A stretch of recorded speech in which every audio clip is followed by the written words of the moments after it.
It's time for another one of our position group chats, and today I have the safeties here with me. We've got Mike Edwards, Jordan Whitehead, Dakota Dixon, and Andrew Adams. Guys, thanks for joining me. No problem. No problem. Glad to be here. Yeah, this is going to be awesome. Okay, so this is the question I've started out with for every single group that we've done this with, okay? So I think about each one of your position groups kind of being like a family, you know, that you guys spend so much time together, you're in the meeting rooms together, all of that. I want to hear, what are the family dynamics? Do we have parents? Do we have kids, a big brother, a little brother? Do we have the weird uncle, the cousin that won't go away? Like, what are we talking here for who's what in this group? Mike, you first. You go. Hold on. I would say, He's like leaving, like you don't want someone that's near you to hear what you're about to say? it was too hot out there. My bad.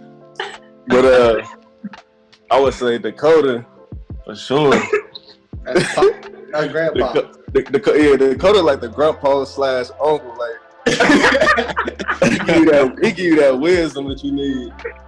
Oh, yeah, you know, Mike. And Double A probably, cause he the old group, so he definitely, we learned from him, so he like the little grandpa. Double A like the OG. Yeah, he the OG. He took place. He the OG. Oh, they calling me a grandpa. You know that. He's grandpa now. So we have two grandpas in the group. So Jordan and Mike, what does that make you guys?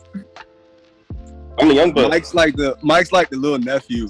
You know what I mean? He'll come in the room, not say nothing, have 2 apple juices. Mike definitely like a little nut, like little cousin or something. Yeah, like a little cousin. Mike, the one in the refrigerator at 2 in the morning in bed. He's in the corner, he don't say nothing. Mike's not really arguing this. Mike isn't really putting up a fight. It sounds like he believes in this idea. Oh yeah, because it's the truth. I'm like, okay, so who in this group trash talks? Hey, I'm gonna really say I do, but Double A do the most. Hey, but that's only on the field. That's only on the field, though, yeah, for sure. I can remember a couple times. All I hear is Double A screaming because, like, he I don't know what go through his head, but he turned into a different animal. Yeah, Andrew, is this is pretty accurate? You agree? I would say it's accurate, but it's only to help our team and to try to get in our opponent's head. So that's I would say that's the time when I use it. Do you use it on the practice field or only in games? Practice field when we're being competitive versus each other. I mean, we all have that competitive nature, so we all try to, you know what I mean, win and be perfect in everything we do. So I'll also use it then. Yeah. But on the game field, it's definitely towards the opponent. Nice. I like that. Is he the only one? Any of you other three? I do too. No, Jordan definitely. Cause you know Jordan like to hit people hard, so. When Jordan lay a big hit, he'll come up talking. He'll come up hype.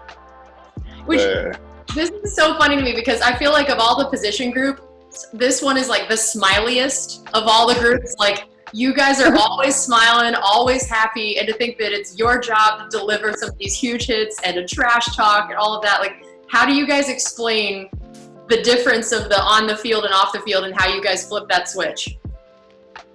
I just say it's a game, like it's competitive. When you're growing up with your cousins or little brothers, you know, anytime you play any sport, PlayStation, don't matter, you go hard, you're competitive against them. So I really say, like, it's kind of just a game, you know, it is a game, and it's your job, but you still got that competitive spirit about you. Jordan, are you smiling when you trash talk? That's what I'm picturing right now. I want to say when I'm trash talking, but after I might be. Yeah, for sure. He'll come to the sideline with a big smile on his face. For real. Tell us all about it. Go home and tell Grandpa about how good you did. Pops. Pops. Is that the new nickname, I think?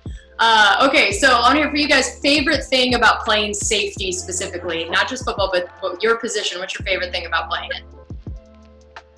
I say you really like the quarterback of the defense. You know, if you play safety, you probably know a lot of or all the positions on the field, and then pretty much just hitting people and interceptions. You know, it's fun to hit people and for free. Yeah. I would say definitely just being able to see everything. You're kind of behind everybody. You can kind of, like Jordan said, you're the quarterback, so you can make calls. You know, you can talk to your corner and tell him you're doing one thing, he's doing the other. So it's kind of a game within a game, and you can also get interceptions and make big plays, which essentially leads to wins. So that's why I like it. Yeah, I would say it's like a mixture of like both of what they said. It's a big responsibility. You know, it's a bittersweet because you like the last line of defense. So if anything gets past the defense, the safety's got to be one to be there, you know, capture and stop the offense, and definitely help out anywhere that needs help. You know, like talk to the corners, talk to the linebackers, talk to everybody on the field that needs help. So I'll definitely say quarterback of the defense and a lot of responsibility for sure. Yeah. Toto, what about you? Yeah, just really in totality about the same thing as these guys. I personally like taking ownership. I personally like being a general. I like being responsible. So if anybody do something wrong and I'm on the field communicating, I like to take ownership of that. I feel like I'm in a position to where we can see the field, make adjustments on the field, and be accountable for everybody on the field. You know, so I think the leadership aspect definitely plays a role into that too. Yeah, and maybe it's kind of in line with this, but I wanted to hear, is there anything that you guys maybe wish people knew about playing safety? Something that you feel like a lot of times people just don't understand about it, or, you know, when they talk about it that you're like, man, they just don't get it or they don't understand. Is there something you wish people knew? Well, playing. Everybody had one on that one. I can tell everyone's all excited. Okay, why don't we go Jordan first? All right, you got to be able to cover, so you got to know how to play, like do what a corner does. You got to be able to tackle how a linebacker does. You got to be able to blitz. You got to be able to do it all. So really, as a safety, I say to be a safety, it takes all of that to be just a safety. You know? Okay, Mike, what were you going to say? And smart. Yeah, I would say same thing. You got different roles on the defense. Like you said, you blitz, tackle, get interceptions. Like you said, line up the whole defense. And then a lot of people think that you're like, Andrew Adams, he messed up on this, but you know what I'm saying?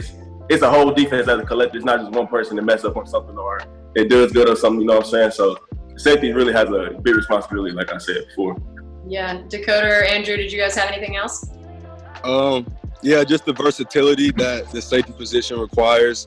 Like Jordan said, being able to cover a wideout like a corner does, or being able to match up versus a tight end like a linebacker does, or blitz through an A-gap almost like Vita goes through the A-gap. Safety might have to go through the A-gap. So we're asked to do a lot of things, and just what other people might not know is that every time the ball goes over the safety's head, that doesn't mean that it's the safety's fault. A fan might be like, oh, where's the safety? That doesn't necessarily mean that the safety was supposed to be there. So that's just something from the insider's perspective. That's true. Yeah. To Double A's point, exactly. I don't think really people understand the commitment level it takes to play this game. The commitment between film and working out, going to the weight room, eating correctly, eating properly, and also being able to go train on the field, doing football, work. All of these things play a role. Your conditioning, just the running itself, that plays a role, everything. And so I think one of the biggest things is and this is probably really in every sport and in every position, but especially the DB position, short memory. Like your mentality as a defensive back, you have to almost, each play don't matter. It's like one play. It's like a game within the play in itself. You gotta have a short memory, because obviously people see on highlights all the time DBs. They don't see D tackles, missing their gaps or anything like that. They'll see the DB miss the tackle. They'll see the DB miss the ball, things like that. So there's a lot of, we expose a lot from the audience point of view. And I just think that the mentality behind that, I think plays an imperative role. I think probably the most. I think we're like the strongest men on the field. Like I really feel like that. I feel like we have to be, in order to do what we do and to do it consistently. So yeah, that's awesome. I love that. And now we also had some fan questions for you guys. So one of them was, who's the toughest person that you've either had to cover or try to tackle or try to sack? That one person that you remember, it was like, man, this guy was elusive or this guy was tough. Like, is there some matchup like that has been really tough for you? Go ahead, Jordan. Mike. Running back, person to tackle. I'm gonna have to go with Mark Ingram. Yeah, Mark Ingram. Mark Okay. Ingram. I remember playing. He's hard to tackle. He's strong. He's short and he's powerful. So it's hard to tackle them type of running backs. That's a good answer. I'll go quarterback. I'll say, along with the Saints, Drew Brees. He doesn't give a lot of tells on what he's about to do, and he's not the tallest quarterback you see, so it's kind of hard to see where his eyes are looking sometimes. So I would say he's he's a tough quarterback to go against. Interesting. Mike, you got one? There's a lot of players, but there's a lot of players. Yeah, I would say one would be Alvin Kamara. He a good back. I mean, hey, we giving the Saints all the love. Yeah, y'all giving him too much credit. Hey, come on, Hey, we gotta chill out.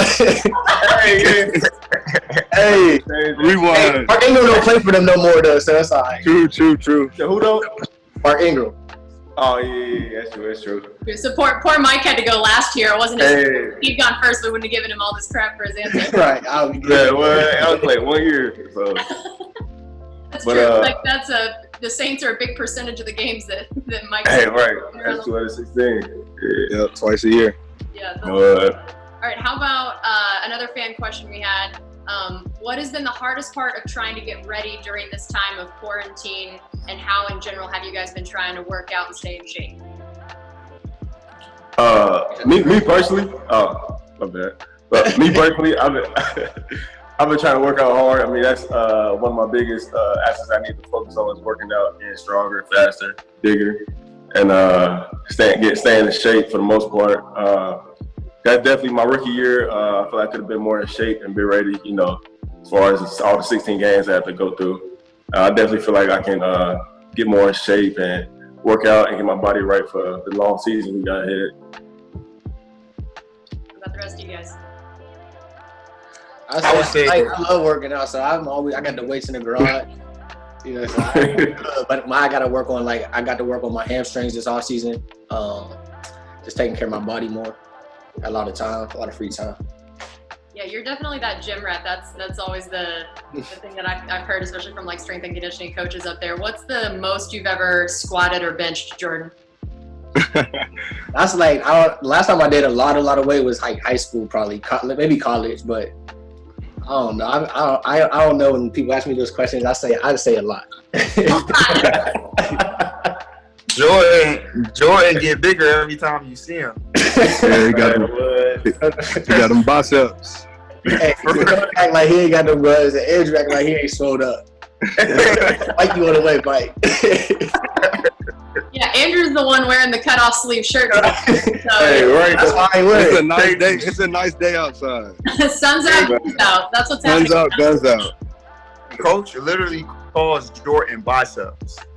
Literally. And he just be like biceps. Everybody know who he's talking about. Coach Rapone. Nice. Everybody knows that he's biceps. Okay, that's perfect, because our next fan question was actually, what are some of the big things that coaches tend to say to you guys as a group that either the things they get on you guys about, or I feel like each position group kind of has their thing that, and see y'all, I already see some laughter, like y'all already know what this is. Every group has these things here, so what is it? Coach Rapone is a history teacher or something. He know everything. No, he's a philosophy teacher. Yeah. Oh yeah. So literally every day we come to a meeting, no matter if it's before practice or after practice, he always got some scripture or some saying that you got. He asked a question like, he'll say this a question that nobody would know. What does this mean? What does this quote mean? And he Like, got there's a long story or something. Yeah. Crazy. So you guys have to be safeties and all those things you said that come with that on the field, plus you have to be philosophers in the meeting room. Is that what I'm hearing? For sure. Coach Rapone used to be a kindergarten math teacher or something. I don't know. So he he expected a lot of us. He's very intelligent. He's super smart. And detailed. Coach Rapone is so detailed. The details. I like that. Okay, and then our other fan question. Who in this group would be best and worst to quarantine with? Ooh. Oh. That's like a slap in the face question, right? Dang. It's kind of fun to be with in the crib. It'd be fun to quarantine with everybody. Like, just because you get, like, it'd be fun to quarantine with Mike, Double A, and Jordan all at the same time. I feel like we will all just be laughing for days. All right, so I'll answer the question for the fan. Let's go, Grandpa. I'll just go down the line. So if I was to quarantine with Dakota, I might get annoyed. He might try to make me read a book. He might try to make me read more often than I would want to. He might try to like get off your video game and pick up a book. If I was a quarantine, I don't play video games. If I was a quarantine with Mike, he might try to make me play too many video games. I might be trying to do something else, like go work out or go outside or something. And then Jordan would probably just have me doing too many bicep curls. I think everybody would be fun. It does sound like we're all together. That like everybody brings their own little skill. That we have the working out, we have the video games, we have the reading. That together, you guys are sort of a complete package here for quarantine. Is that what I'm hearing? Balance. You guys are a good balance group. That's awesome. Thank you guys for doing this. This is awesome. Hopefully, No problem. Thank you.